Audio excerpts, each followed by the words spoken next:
મિત્રો, આયુર્વેદ, યુનાની અને સિદ્ધ ઔષધિમાં પીપરી મૂળ ખૂબ જ ફાયદાકારક ગણવામાં આવે છે. પીપરી મૂળ એ લીંડી પીપર નામની વનસ્પતિના મૂળિયાની ગાંઠ, જેને ગંઠોડા તરીકે પણ ઓળખવામાં આવે છે. તો ચાલો મિત્રો, આજે આપણે આ વિડીયોમાં પીપરી મૂળના સેવન કરવાથી થતા અદ્ભુત ફાયદાઓ વિશે જાણીશું. મિત્રો, આયુર્વેદ અનુસાર પીપરી મૂળ શરીરમાં એક શક્તિશાળી રસાયણ ઉત્પન્ન કરે છે, જેનો ઉપયોગ શરીરને ડિટોક્સિફાય કરવા માટે થાય છે.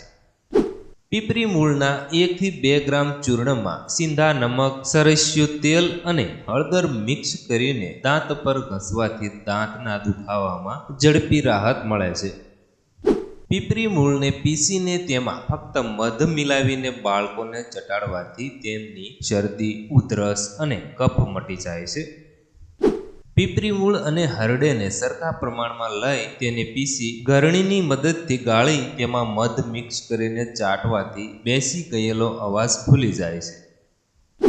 1 ગ્રામ પીપરી મૂળ પાવડરમાં તેનાથી બમણી માત્રામાં મધ ભેળવીને ચાટવાથી શ્વાસ સંબંધિત લગભગ તમામ સમસ્યાઓમાં રાહત મળે છે. પીપરી મૂળને બારીક પીસીને તેમાં સાકર નાખીને દિવસમાં 2 વાર સેવન કરવાથી રાત્રે ઊંઘ સારી આવે છે અને પાચનને લગતી તમામ સમસ્યાઓથી રાહત મળે છે. શરીરના કોઈ પણ અંગ પર વાગ્યું હોય અથવા મૂંઢ ઘા હોય ત્યારે પીપરી મૂળનું ચૂર્ણ ગરમ દૂધ અથવા ગરમ પાણીમાં ભેળવીને પીવાથી તરત જ આરામ મળે છે. પીપરી મૂળના પાવડરમાં મધ ઉમેરીને દિવસમાં 3 વખત ચાટવાથી કોલેસ્ટ્રોલ કંટ્રોલમાં રહે છે અને વજન પણ ઓછું કરી શકાય છે. ઝાડા થઈ ગયા હોય અને બંધ ન થતા હોય ત્યારે પીપરી મૂળના 2 ગ્રામ જેટલા પાવડરને બકરી અથવા ગાયના દૂધમાં નાખીને પીવાથી ફાયદો થાય છે.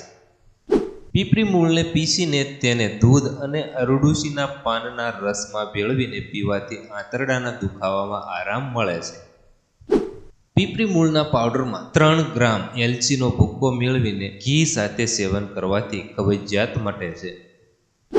તો મિત્રો, આ વિડીયોની અંદર આપણે પીપરી મૂળના સેવન કરવાથી થતા અદ્ભુત ફાયદાઓ વિશે વાત કરી. તો જો મિત્રો તમને અમારો આ વિડીયો પસંદ આવ્યો હોય તો પ્લીઝ વિડીયોને લાઇક અને શેર કરવાનું ભૂલતા નહીં, તથા આવા જ વિડીયો જોવા માટે પ્લીઝ અમારી આ યુટ્યુબ ચેનલને તમે જરૂરથી સબસ્ક્રાઇબ કરી લેજો.